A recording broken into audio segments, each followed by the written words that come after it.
Okay, so good morning guys.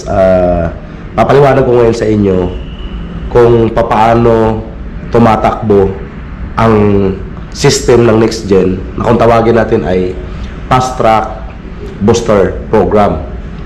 Okay?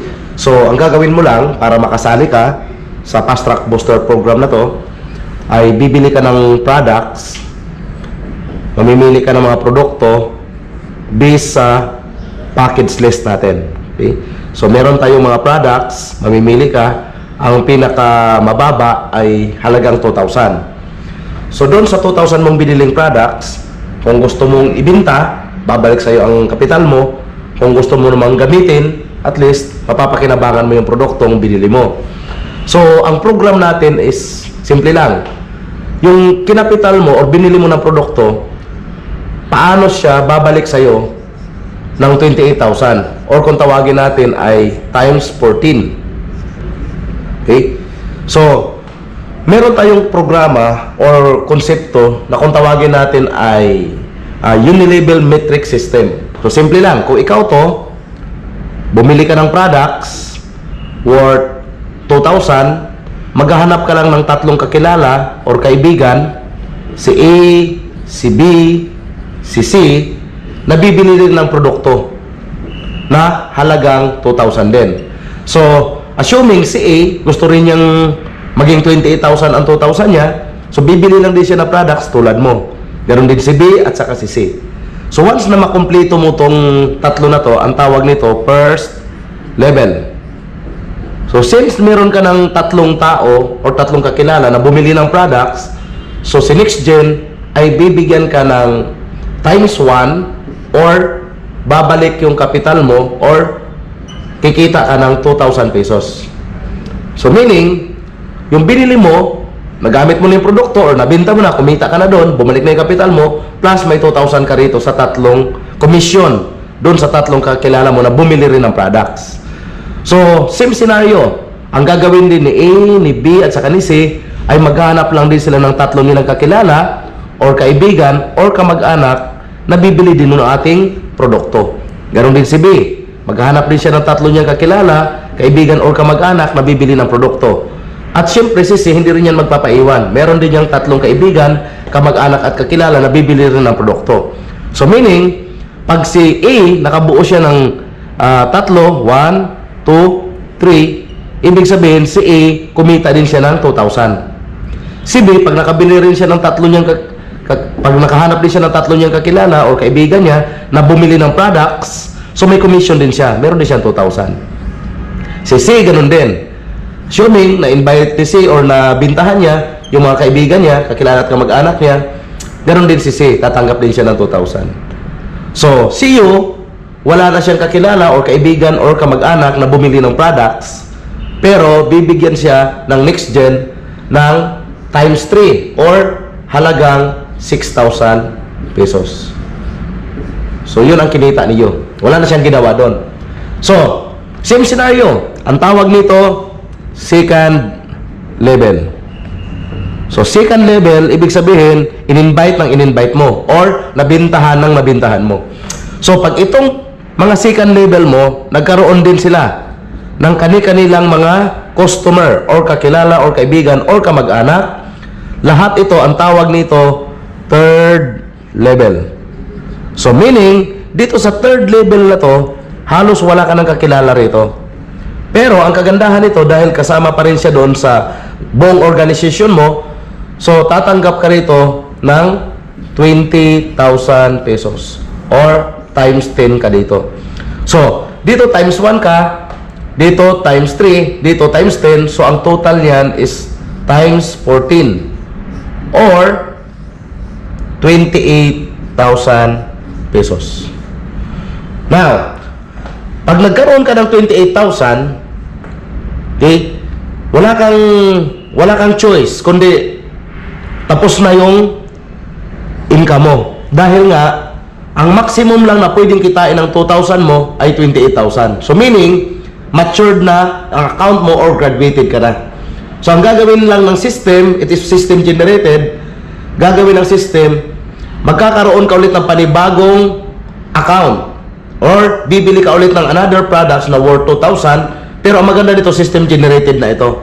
So magkakaroon ka ulit ng another account, ikaw ulit may products ka ulit na worth 2,000, at aantayin mo lang si A, si B at saka si C na magkaroon din sila ng 28,000 nila, magkakuha din sila ng commission nila para magkaroon din sila ng panibagong account. So assuming pag si A, si B or si C nakatanggap na ng 28,000, automatic ang system ililipat sila rito. So ito ulit si A, ito ulit si B, at ito ulit si C.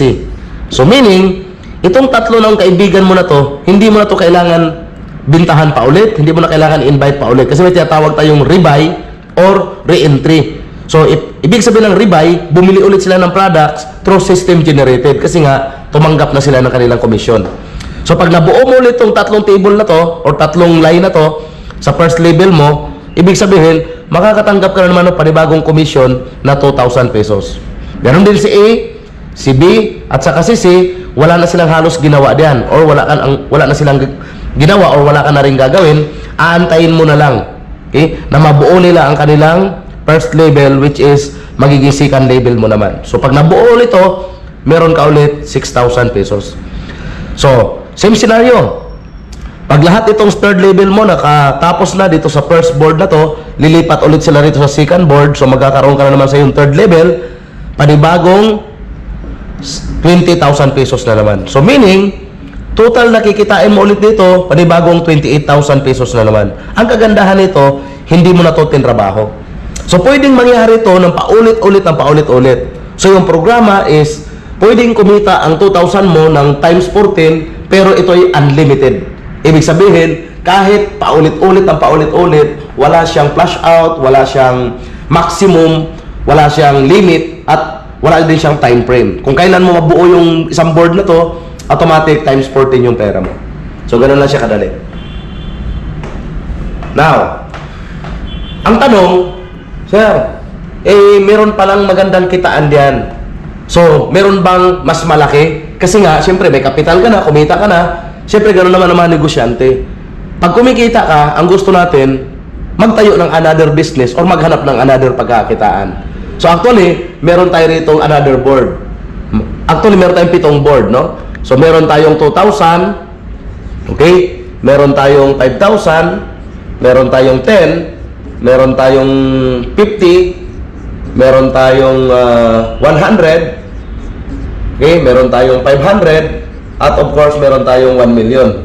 So now, saan ako na ipapaliwanag sa yan? Papaliwanag ko muna sa iyo ang 5,000. So ganun din. Same scenario, bumili ka ng products worth 5,000. Okay? So, meaning, yung binili mong produkto, pwede mo nang nagamit or nabenta. Ang kagandahan nito, ganun din. Itong si A, si B, at saka si C, yung tatlong kaibigan mo, dahil nagkaroon na rin sila ng pera or nagkaroon na sila ng kapital, so meaning, isasama mo lang sila dito sa next board or higher board. So, pag nakumpleto mo ulit yung first level mo, makakatanggap ka ulit ng panibagong 5,000 pesos.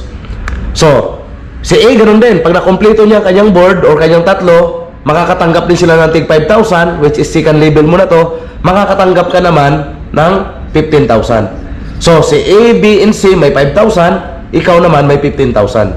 So, pag nakompleto ulit nila yung kanilang tatlo, hanggang third level, so, makakatanggap ka naman dito ng 50,000. So meaning, ang total mong kinita sa board na to ay 70,000. So simple lang.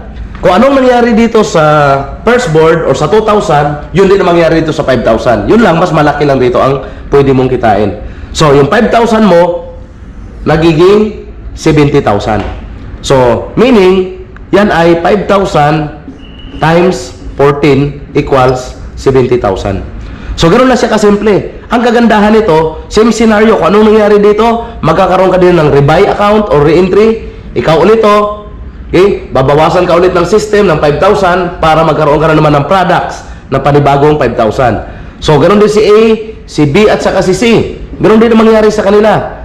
Pag kumita sila, automatic, ang system merong tinatawag rebuy, then magkakaroon na naman sila ng products. So, pagka nabuo mo ulit to, panibagong 5,000 ka na naman dito. Ganon din si A, B, and C.